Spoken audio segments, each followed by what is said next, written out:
செல்லங்களா வாங்க. Good morning. அம்மா காஃபியை குடிச்சிட்டு வேலையை ஆரம்பிக்க போகிறேன். டைம் ஆயிடுச்சு, நல்லா தூங்கிட்டேன். காஃபி குடிச்சிட்டு வந்துடலாம். அம்மா எப்போவுமே சன்ரைஸ் காஃபி தான் குடிப்பேன். காஃபி குடிச்சிட்டு கடன்னு வேலையை ஆரம்பிக்கலாம்.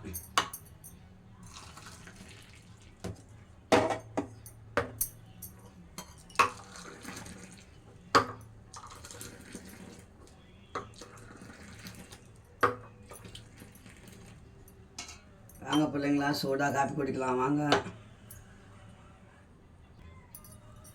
இப்போ இதில் அரை டம்ளர் பருப்பு பாருங்க, அரை டம்ளர் பருப்பு, 2 பச்சை மிளகாய், ஒரு கட்டி பூண்டு, ஒரு தக்காளி, பாதி வெங்காயம் போட்டு வேக வச்சுட்டேன். பருப்பு நல்லா வெந்துடுச்சு. இப்போ நம்ம புதினா சாம்பார் வச்சுட்டு வெண்டைக்காய் பொரியல் பண்ண போகிறோம்மா.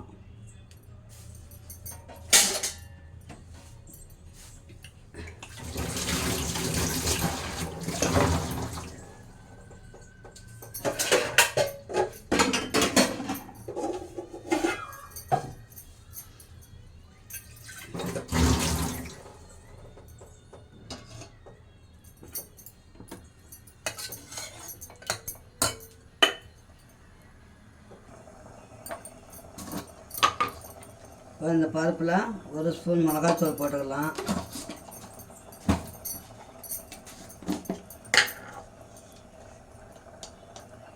சீக்கிரம் செய்யணும் இல்லைங்களா, கடகடன்னு வேலை ஆகணும். மஞ்சத்தூள் கொஞ்சம் போட்டாச்சு, உப்பு கொஞ்சம் போட்டுக்கலாம்.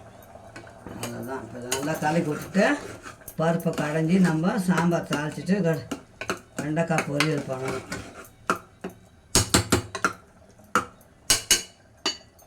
நல்லெண்ணெய் கொஞ்சம் ஊற்றி பருப்பில் வேக வைங்க, பருப்பு சீக்கிரம் வேகும்.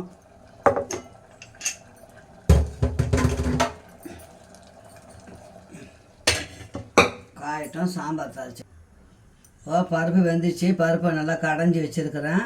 சாம்பாரை தாளிச்சிட்டோம்னா வெண்டைக்காய் பொரியல் பண்ணிடலாம்.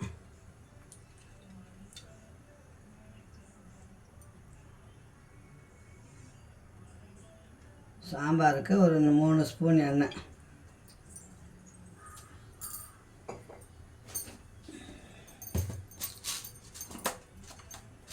வெந்தயம் 2 போடுங்க, வாசனையாக இருக்கும் சாம்பார்.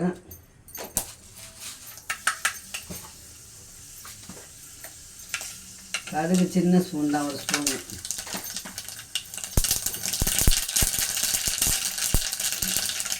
ஒரு வரமிளகாய், பாதி வெங்காயம்,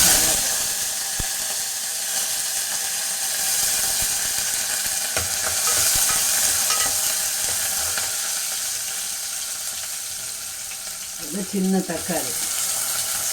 நம்ம பருப்புலேயும் தக்காளி போட்டுருக்குறோம், இருந்தாலும் இதில் வதங்கும் போது கூட வாசனையாக இருக்கும், டேஸ்ட்டாக இருக்கும்.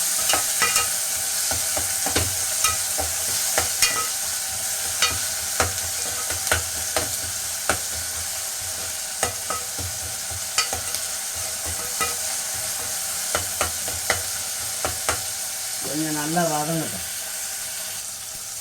இப்போ புதினா சாம்பாருக்கு தக்காளி வதங்கிச்சிங்களா, புதினா கொஞ்சம் நிறையா இருந்தால் போடலாம், நான் கொஞ்சமாக போட்டுக்கலாம். ஒரு புதினா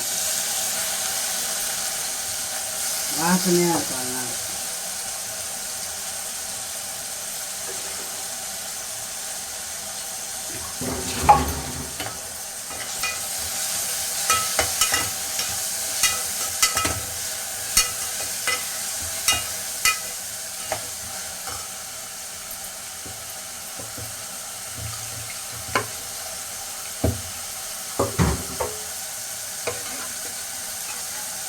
அதனால் நம்ம பருப்பு கடைஞ்சி வச்சோம்னா அதை ஊற்றிக்கலாம்.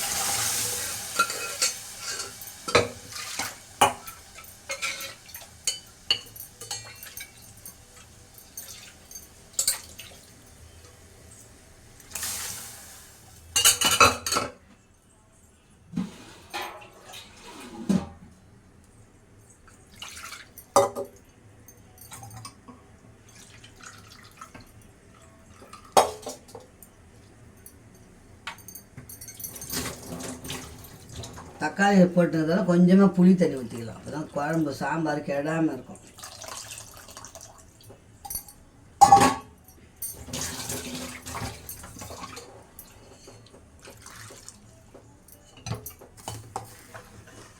ரொம்ப திக்காக இருந்தால் சாம்பார் வந்து நல்லா இருக்காது. கொஞ்சம் தண்ணியாக இருந்தால் தான் சாப்பாட்டுக்கும் சரி இட்லிக்கும் எடுத்துக்கலாம்.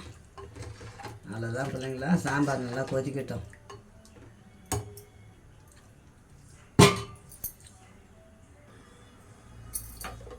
புதினா சாம்பார் ரெடி ஆயிடுச்சு. இன்னும் கொஞ்சம் கொதிக்கணும். கொச்சதும் நம்ம சாம்பார் பொடி இருக்குது, அது ஒரு ஸ்பூன் போட்டு இறக்கிட்டோம்னா சூப்பரான புதினா சாம்பார் ரெடி. வெண்டைக்காய் பொரியல் பண்ணிவிட்டு ரசம் வச்சிட்டோம்னா, அந்த பக்கம் 6 ஒலை வச்சுட்டேன், சாதம் வச்சிட்டோம்னா வேலை முடிஞ்சிடும் பிள்ளைங்களா. கொஞ்சம் நல்லா கொதி வரட்டும். பாருங்கள், அம்மா ஒரு ஸ்பூன் சாம்பார் பொடி போடுறேன், டேஸ்ட்டாக இருக்கும். சாம்பார் பொடி வேணும்னா சொல்லுங்கள், அம்மா வீடியோவில் செஞ்சு காட்டுறேன். சூப்பராக இருக்கும். வீட்டிலே அரைச்சி வச்சுக்க வேண்டியதான்.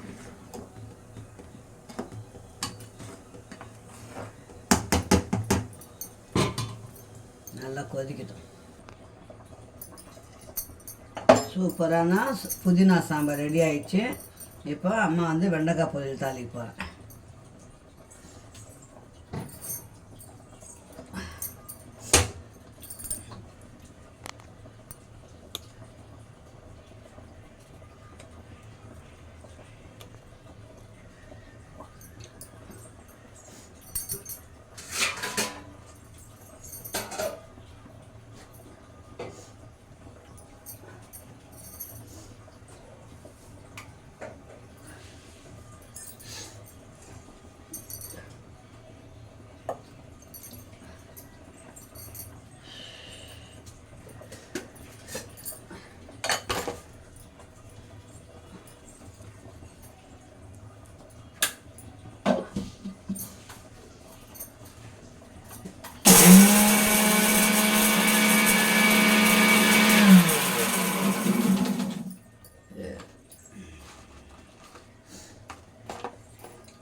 வெண்டைக்காய் பொரியலுக்கு எண்ணெய் ஊற்றியாச்சு.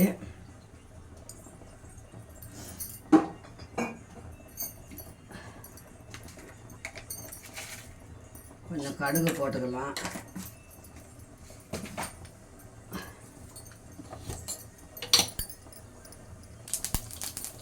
கருவேப்பிலை போட்டுக்கலாம். 2 உளுத்தம்பருப்பு போட்டுக்கலாம், வாசனையாக இருக்கும்.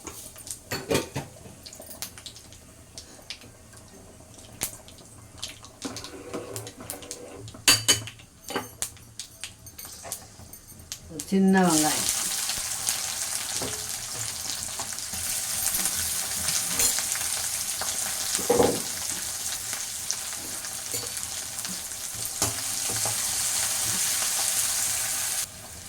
இப்போ இது 1/4 கிலோ வெண்டைக்காய் இது பொடியாக அரிஞ்சிட்டு இதை அப்படியே கொட்டிக்கலாம்.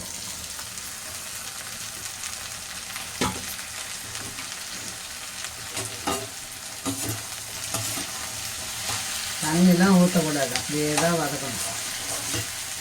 வாரத்தில் 2-3 வாட்டி செஞ்சு சாப்பிடுங்க. முட்டி எலும்பு கை கால் வலிக்கெல்லாம் ரொம்ப நல்லது. ஸ்ட்ரென்த்து பிள்ளைங்களுக்கு ஞாபக சக்தி அதிகமாக இருக்கும். வெண்டைக்காய் சுகர் இருக்கிறவங்களுக்கும் வெண்டைக்காய் ரொம்ப ரொம்ப நல்லது. 2 வெண்டைக்காயை டெய்லி தண்ணியில் தலையை கட் பண்ணி தண்ணியில் போட்டுட்டு அந்த வெண்டைக்காயில் இருக்கிற சத்தெல்லாம் இறங்கும் தண்ணியில். அது வெறும் வயிற்றில் காலையில் குடிச்சிட்டாங்கன்னா சுகர் வந்து கண்ட்ரோலில் இருக்கும்.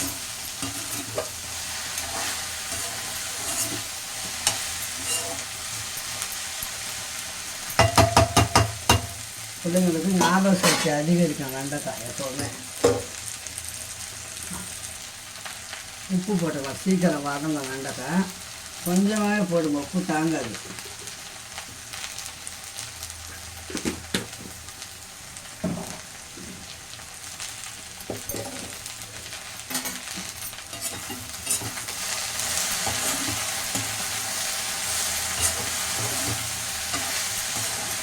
வெண்டைக்காய் சீதெல்லாம் ஒத்துக்கலன்னா பெப்பர் பொடி கொஞ்சம் நான் செஞ்சு வச்சுருக்கிறேன். மிளகு சீரகம் தனியான வத்தப்பொடி அது கொஞ்சம் போடுவேன், இன்னும் சூப்பராக டேஸ்ட்டாக இருக்கும் பிள்ளைங்களா. அதுதான் அதை பண்ணி வச்சுட்டோம்னா எல்லாத்துக்குமே யூஸ் ஆகும் பொடி பண்ணோம்னா.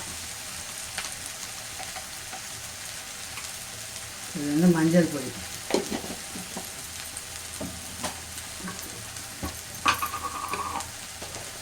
இது மிளகாத்தூள், அவ்வளோதான்.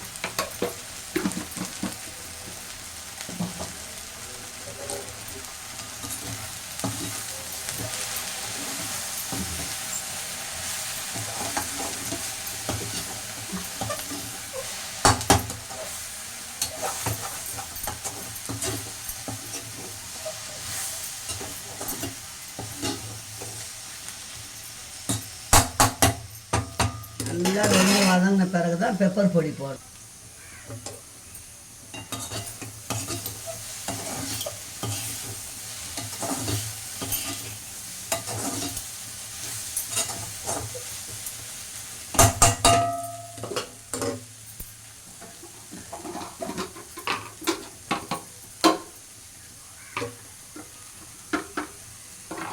பெப்பர் பொடி இல்லை, கொஞ்சம் தான் இருக்குது, அதை போட்டுடலாம், சூப்பராக இருக்கும்.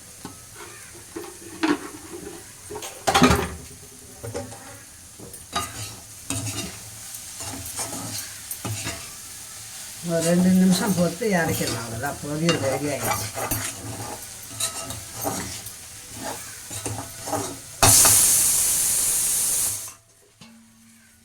சாதமும் வந்துச்சு, சாம்பார் ஆயிடுச்சு, ரசம் ஒட்டி தான் வைக்கணும். வெண்டைக்காய் பொரியல் எண்ணெய் அந்த வெங்காயம் போட்ட பார்த்தீங்களா, அவ்வளோதான். அதுவே வதங்கிச்சு. ஒரு சொட்டு தண்ணி கூட தெளிக்க கூட தெரிஞ்சுன்னா குழன்னு ஆகிடும், உதிரி உதிரியாக இருக்குது பாருங்கள். அவ்வளோதான். இறக்கிட்டு நம்ம ரசம் தாளிச்சிடலாம். முடிச்சா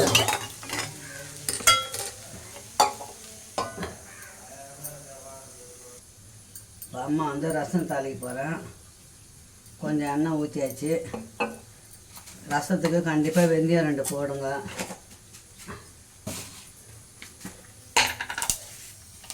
கடுகு போடுங்க, கருவேப்பிலை, காஞ்சி மிளகா, நம்ம இந்த மிளகு சீரகம் தட்டினோம் இல்லைங்களா, அதை போடுங்க. இன்றைக்கி பருப்பு தண்ணி ரசம் தான் இன்றைக்கி.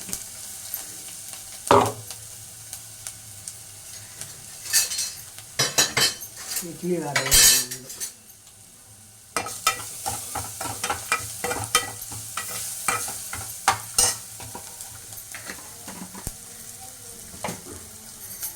இது 2 தக்காளி பருப்பு தண்ணியில் கலந்து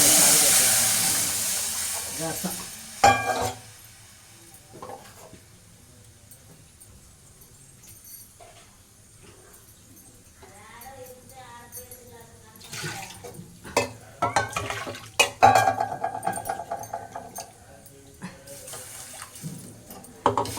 ரசம் கொதி வரும்போது ரசப்பொடி போட்டு இறக்கணும். இன்றைக்கி அம்மா வீட்டில் புதினா சாம்பார், இட்லிக்கும் சாப்பாட்டுக்கும் வெண்டைக்காய் பொரியல் ரசம். இவ்வளோ தான் பிள்ளைங்களா. இந்த வீடியோ வித்தோட முடிச்சிக்கலாம். மீண்டும் நல்ல வீடியோ சந்திக்கலாம். பாய் செல்லங்களா. அவசரமாக செய்கிறதால காலையில் பொறுமையாக செய்ய முடியல, கடன்னு செஞ்சாச்சு. ரசம் கொதி வந்தோன்னே இறக்கிட்டோம்னா வேலை முடிஞ்சது செல்லுங்களா. பாய் செல்லுங்களா. கடன்னு அம்மா செஞ்சுட்டேன். கீழே தண்ணி பிடிக்க போனோம். பாய். மீண்டும் நல்ல வீடியோ சந்திக்கலாம். பாய் செல்லுங்களா.